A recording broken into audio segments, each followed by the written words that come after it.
यकीन जानिए मेरा दिल दुख रहा है बतौर पाकिस्तानी। पाकिस्तान ने अपने न्यूक्लियर एसेट्स जो है वो सऊदी अरेबिया को $6 बिलियन में बेच दिए। पैसों का जिक्र है तो इसका मतलब है हमें सिर्फ चौकीदारी के लिए हायर किया जा रहा है, गन फॉर हायर, जैसे हम हमेशा होते हैं चौकीदार बनने के लिए तैयार। पाकिस्तान पे अटैक होगा तो सऊदी अरब भी उस जंग को आके लड़ेगा। अब देखिए ऐसा हो नहीं सकता। सऊदी अरब की फौज जो है वो उस तरह से जंगी फौज उस तरह से नहीं है। दरअसल लोगों को हिस्ट्री भूल जाती है ना। आपको पता है जब सऊदी अरब ने और यूएई ने यमन पे हमला किया था तो they requested Pakistan to help us, और हमने क्या किया था? इस बात के संकेत देता है कि जो सऊदी अरेबिया है वो इस पैक्ट के तहत अपने जो भी न्यूक्लियर हथियार औजार पाकिस्तान के पास है उनसे स्ट्रेटेजिकली वापस लेगा। अब नाज़रीन हुआ यह है कि ज़ाहिर है सऊदीज अमीर हैं, तेल बेचते हैं दुनिया भर में, और हम क्या करते हैं? हम क्या बेचते हैं दुनिया भर में? हम नाज़रीन दुनिया से मांगते हैं। हमारे पास अपना देने के लिए कुछ नहीं, हम सिर्फ मांगने जाते हैं। ये तो आप टेक्निकल बात है ना। डॉलर कितने मिलेंगे हमें वो तो छोड़े सर, हम किसको बचाएंगे, लेकिन ये कि हमें कुछ ना कुछ पैसा सर डॉलर होना चाहिए ना सर, हम तो डॉलर पे काम करते हैं। लेकिन अगर पाकिस्तान सऊदी अरब और यमन की लड़ाई का हिस्सा बन जाता है तो ये एक डिफरेंट सिनेरियो होगा और ये रिपोर्ट हो जाएगा, ये बातें छुपेंगी नहीं, ये सामने आ जाएंगी। लेकिन ये पार्लियामान के अंदर डिबेट क्यों नहीं हुई? पाकिस्तान के पार्लियामान के अंदर, पाकिस्तान की यूनिवर्सिटीज में, पाकिस्तान के टेलीविजन के ऊपर डिबेट डिस्कशन ये मुआहदे से पहले क्यों नहीं हुई? पाकिस्तान और सऊदी अरब ने इसराइल को तस्लीम करना, अगर ऐसे ही बैठे बैठे कर लेते तो क्या ये मुमकिन था? जो सऊदी न्यूक्लियर वेपन्स हैं जो पाकिस्तान के कस्टडी में है, वो वापस उनके आकाओं के पास जा रहा है। ये जो पाकिस्तान का जो कोवर्ट न्यूक्लियर प्रोग्राम है जिसको फंड किया था सऊदी अरेबिया में, अब ये है ट्रांसफर ऑफ न्यूक्लियर वेपन। जो सऊदी न्यूक्लियर वेपन्स हैं जो पाकिस्तान के कस्टडी में है, वो वापस उनके आकाओं के पास जा रहा है। इसका मतलब क्या है कि पाकिस्तान के अंदर अभी न्यूक्लियर वेपन्स जो कस्टोडियन बन के बैठा था, अब सऊदी अरेबिया बोल रहा है भाई साहब अभी आप हमें वापस दे दो, क्योंकि आपके खिलाफ तो आपकी कंट्री एक तरह से खत्म होने जा रही है, हमें आपके ऊपर भरोसा नहीं है। और जिस हिसाब से हमने पहले भी कवर किया था कि इंडस वाटर ट्रीटी अब्रोगेशन के बाद पाकिस्तान के न्यूक्लियर प्लांट्स अनस्टेबल हो गए हैं क्योंकि पानी नहीं मिल रहा उनको, billions of gallons of water, क्योंकि पानी जो होता है एक एक्टिव कूलेंट होता है। तो ये समझने वाली बात है कि अब पाकिस्तान अपना जो न्यूक्लियर वेपन्स है जो उन्होंने सऊदी के लिए बनाया था, are going to transfer that. अब इसको एक तरह से पहनावा जो बोलते हैं ना लोगों के सामने, एक तरह से बनाने के लिए इन्होंने स्ट्रेटेजिक डिफेंस म्यूचुअल एग्रीमेंट बनाया। सेकेंड एक और एक चीज देखिए, कतर के ऊपर जो हमला हुआ है, इसराइल के ऊपर भरोसा नहीं किया जा सकता। इसराइल कुछ भी करेगा अपनी डिफेंस के लिए। पहले क्या होता था कि सऊदी अरेबिया ये जो न्यूक्लियर वेपन्स हैं, जो उसके खुद के न्यूक्लियर वेपन्स हैं, वो पाकिस्तान के कस्टडी में रखता था, क्योंकि अगर कोई अटैक होगा इसराइल पे तो डायरेक्ट पाकिस्तान पे होगा। अब पाकिस्तान खुद ही अनस्टेबल है। Now what is happening is Saudi Arabia is taking back that nuclear weapon, जो मिसाइल्स है, पैसे दिए ना तो लेगा क्यों नहीं, ऑब्वियसली बात है। थर्ड, इसके अंदर पाकिस्तान क्या कर रहा है? पाकिस्तान बता रहा है कि हम दोनों ने स्ट्रेटेजिक पैक्ट किया है। कोई स्ट्रेटेजिक पैक्ट नहीं है। दिस इज जस्ट लाइक मतलब जो मर्सिनरी फोर्स है पाकिस्तान मिलिट्री, वो एक तरह से एक्सटेंशन हो चुका है। ये जो पैक्ट है नया नहीं है, 1979 से ही चालू हो गया था। इनफैक्ट बहुत टाइम तो पाकिस्तान आर्मी जो थी वो सऊदी की जो डिफेंस है उसको पूरा देखती रहती थी। इनफैक्ट पाकिस्तान आर्मी के कमांडर जो हैं वो सऊदी के अंदर वहां के आर्मी कमांडर रह चुके हैं। तो इन दोनों के बीच में जो रिश्ता है बहुत पुराना, इंटेलिजेंस शेयरिंग है, कम्युनिकेशन, सब चीज है।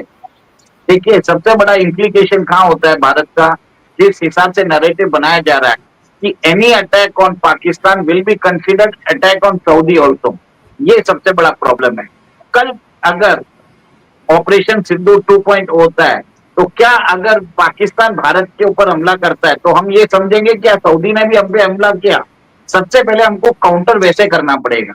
सेकेंड, अगर भारत अभी पाकिस्तान पे हमला करता है तो कल पाकिस्तान प्रेशराइज कर सकता है सऊदी को कि आप ओआईसी की मीटिंग बुलाओ, ओआईसी की मीटिंग बुला के भारत को कंडेम करो, यूएन सिक्योरिटी काउंसिल में भारत को कंडेम करो, कश्मीर इश्यू को इंटरनेशनलाइज कर सकता है।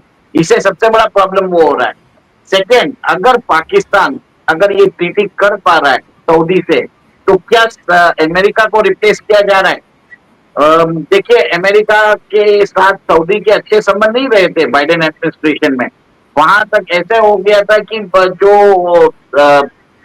उस समय बाइडेन एडमिनिस्ट्रेशन में आपको ध्यान होगा, जो मिसाइल डिफेंस शील्ड जो अमेरिकन प्रोवाइड करते थे अपने पेट्रियट मिसाइल डिफेंस सिस्टम से, वो विड्रॉ कर दिया गया। ये जो संबंध है वापस उभरे ड्यू टू डोनाल्ड ट्रंप।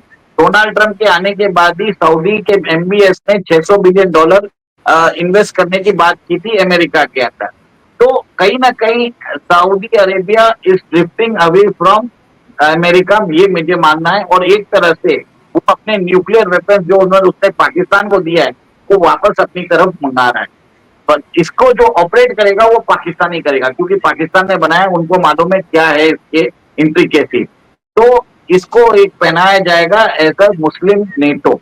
ये शायद मेरे ख्याल से इस्लामिक नेटो के हिसाब से बनाया जाएगा और मुस्लिम नेशंस को बोला जाएगा। मैंने इस मुद्दे पर कमराला साहब से चर्चा की थी। उन्होंने कहा कि ये जो है वो बहुत सालों से पिच किया जा रहा है, लेकिन ये मुमकिन नहीं है। जो इस्लामिक नेटो का ख्वाब या फिर जो ये ड्रीम पाकिस्तान पुश कर रहा है, कहीं ना कहीं वो अपनी जो फेलियर्स हैं उसको मास्क करने के लिए कर रहा है। इस्लामिक नेटो नहीं बन सकता, क्योंकि आपस में जो इस्लामिक कंट्रीज हैं उनके अपने डिफरेंसेस बहुत ज्यादा हैं।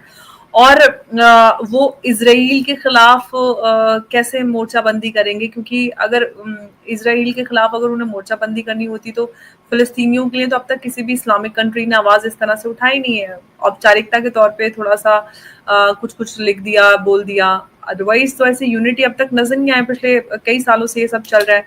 तो कहीं ना कहीं इस्लामिक नेटो के नाम पर कहीं ना कहीं कुछ और साजिश जरूर हो सकती है।